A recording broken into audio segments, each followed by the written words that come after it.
Hello everyone, we are now starting the class. Earlier, we introduced the nameplate data of transformers and the no-load operation of transformers, as well as the load operation of transformers. When analyzing transformers, we use basic equations, equivalent circuits, or phasor diagrams. In these methods, it is necessary to know the parameters of the transformer. The parameters of the transformer are not marked on the nameplate and the product catalog. They can be determined by experimental methods. So starting today, we will introduce the experimental methods to obtain transformer parameters and the relevant data to facilitate the selection analysis of transformers. Equivalent circuits are effective tools for analyzing and calculating transformers. The various resistances, reactances, or impedances Rk, Xk, Rm, Xm, etc. are called transformer parameters. They directly affect the operating capacity of the transformer. For manufactured transformers, these parameters can be measured by experimental methods. In the last class, we talked about the no-load test of transformers and determine the transformer's no-load current I0, transformation ratio K, no-load loss P0, and excitation parameters Zm, Rm, Xm. Next, let's look at the short-circuit test of transformers. This test can help us obtain which relevant data. The answer is the short-circuit test can measure the short-circuit parameters of the transformer. Let's see the purpose of this test. The short-circuit test, also called the load test, measures the short-circuit current, short-circuit voltage, and short-circuit power. To calculate the transformer's percentage of short-circuit voltage, copper loss, and short-circuit impedance. Next, let's look at the short-circuit test wiring diagram of the transformer. This is a single-phase transformer wiring diagram. Compared to the no-load test, the types of meters are the same. There are ammeter, voltmeter, and power meter, but the number of voltmeters is fewer than in the no-load test. The secondary winding needs to be short-circuited. Next, we will discuss the requirements and analysis, that is, the precautions. First, for safety and ease of measurement, voltage is usually applied to the high voltage side, and the low voltage side is short-circuited. That is, the high voltage winding of the transformer is connected to the power source, and the low voltage winding is short-circuited. This is different from the no-load test. Second, the voltage regulator output should be 0 before applying voltage to prevent excessive short-circuit current from damaging the transformer. From the simplified circuit, it is known that when the transformer's secondary side is short-circuited, there is only a small short-circuit reactance to limit the short-circuit current. Therefore, the test voltage should not be too high. Generally, when a short-circuit current IK equals to I1N, measure UK, IK, PK. This is different from the no-load test. During the no-load test, the voltage is adjusted to make the low voltage side the rated voltage. During the no-load test, voltage is applied to the low voltage side. This needs to be distinguished. In addition, a real short circuit on the high voltage side at UN is very dangerous, and the short circuit current can reach 10 to 20 times IN. This can cause harm to personnel and equipment. Third, simultaneously record the laboratory's room temperature, which is generally 20 to 25 degrees Celsius. Fourth, during the transformer short circuit test, when the current is the rated value, the input power is all converted into the internal loss of the transformer, which is equivalent to the loss under the rated load operation of the transformer. Therefore, the short circuit loss is also called the load loss. However, during the test, the applied voltage is very low, the magnetic flux in the core is very small, and the iron cores can be ignored. At this time, the load loss is approximately equal to the copper loss at the rated load. This should be distinguished from the no-load test.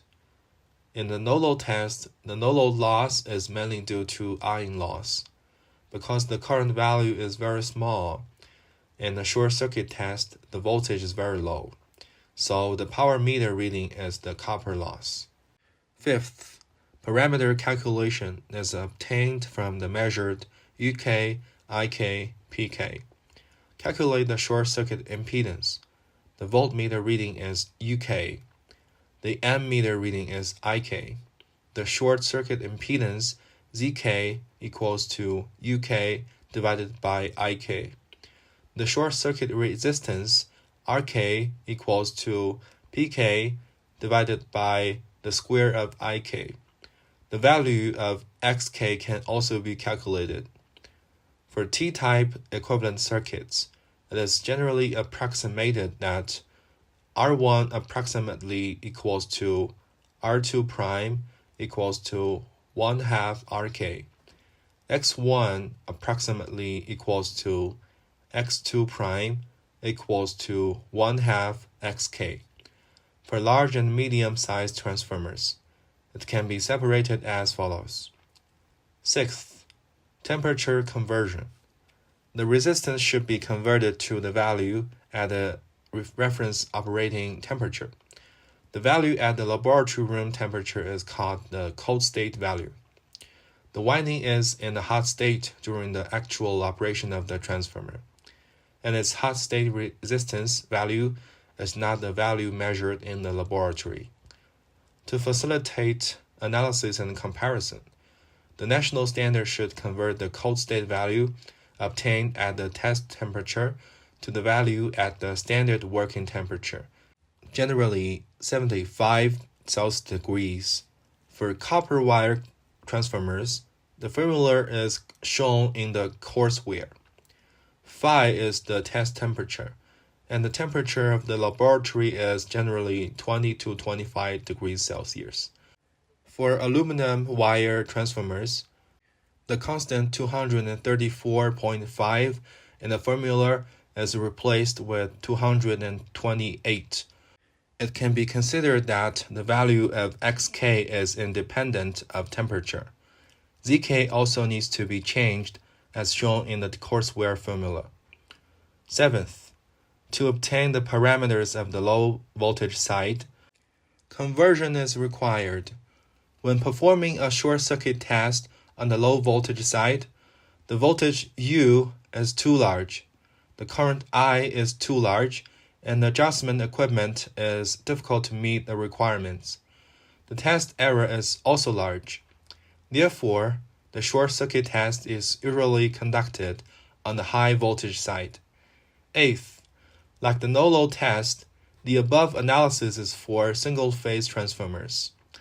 When calculating the parameters of three-phase transformers, it is necessary to calculate based on the load loss, phase voltage, and phase current of one phase.